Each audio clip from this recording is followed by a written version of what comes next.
Mais je sais pas comment ils vont faire, je sais pas c'est quoi les procédures, je sais pas comment ça va marcher pour le reste. Puis... C'est d'aujourd'hui le 17 octobre que le Canada devient le premier pays du G7 à légaliser la marijuana à des fins récréatives. Toutefois, plusieurs questions restent sans réponse. Des inquiétudes, mais surtout une urgence à démystifier les avantages de cette légalisation. Pour l'instant, les attentes des citoyens, elles, sont bien claires. Quelque chose de bon, quelque chose de clean, parce que c'est sûr qu'on s'attend à ça du gouvernement. Économiquement, c'est d'autant plus mitigé.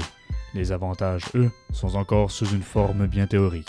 Si on se concentre sur le côté revenus fiscaux, c'est payant de vendre beaucoup de pot. Donc, si on prélève des taxes sur ce nouveau produit, comme la TVQ au Québec, ça donne des nouveaux revenus au gouvernement qui peut ensuite les injecter dans différentes enveloppes budgétaires, y compris la santé.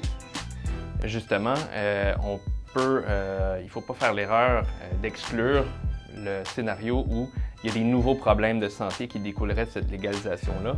Et là, il se pourrait que les nouveaux revenus servent uniquement à, disons, pallier les nouveaux problèmes de santé. Donc, il ne faut pas exclure cette possibilité-là. L'attrait majeur d'une nouvelle société d'État, nous dit le gouvernement, est la création d'emplois.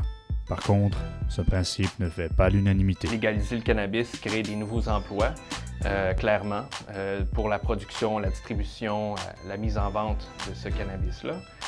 Par contre, les économistes retiennent que ce n'est pas toujours un bon critère. Est-ce que telle décision va créer de l'emploi?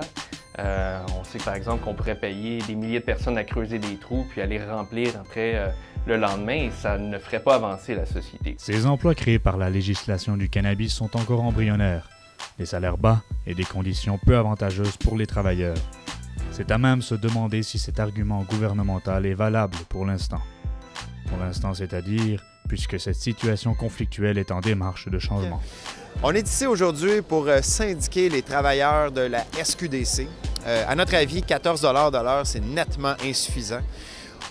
Ces travailleurs-là ont une mission sociale. Ce n'est pas un simple commerce de détail où est-ce qu'on doit stimuler la consommation. On doit plutôt accompagner la consommation.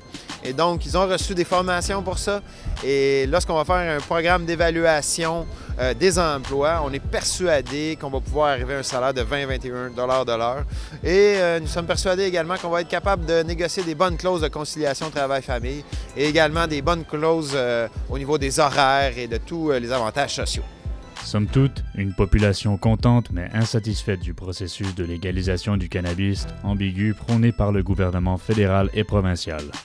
Joël Vincent, Télé Montmorency, Montréal.